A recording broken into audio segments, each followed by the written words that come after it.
good member. Thank you. The member for Waite. Thank you, Mr Chair. Minister, Budget Paper 4, Volume 3, page 155, Automated Train Protections, ATP system on the Belair Line. Minister, can you explain what was done in terms of the ATP on the Belair Line? Was the target met? Sorry. Could I ask you to repeat the question? The member for Western that's right. Page 155, dot point number 2. Switched on the automatic train protection ATP system on the Belair Line, improving safety for the hills and train passengers, being a highlight for 1920.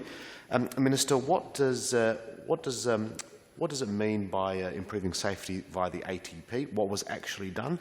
What was the target, and how was that met? How does replacing security guards with an ATP lead to a safer commute for residents in my electorate?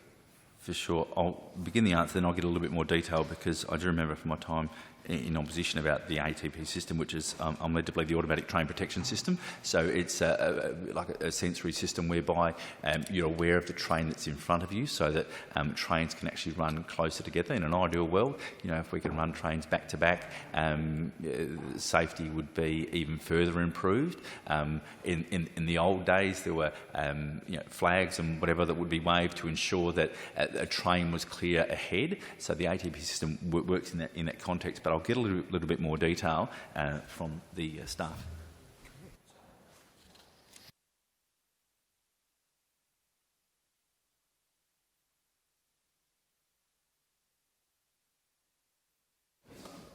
I think the Minister's seeking advice, further advice, to answer that question.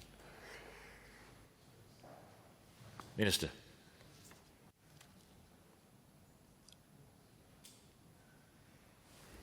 Yeah, you'll be pleased to know that I was correct in my assessment of that answer. So my recollection from my days of Shadow Minister were correct. And the reason it stuck in my head is because it was a system the previous Labor government really dragged their heels on. And unfortunately, the Belair Line was the last, I think the last line that this was put in place on. So it does add to the safety for passengers and for workers as well. So we're glad to have completed that and have that in place now. But again, it was a bit of a blight on the previous government that they failed to deliver those safety mechanisms, despite the fact that they committed to it for such a long period of time. So that is what that means. It actually has nothing to do with safety on the trains as far as the safety officers or security officers.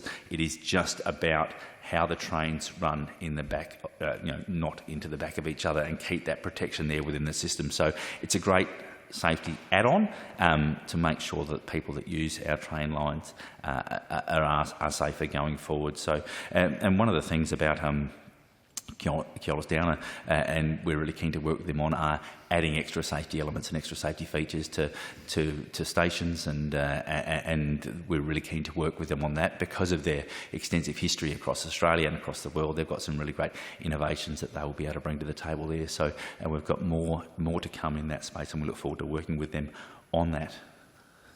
West Torrens. Budget reference.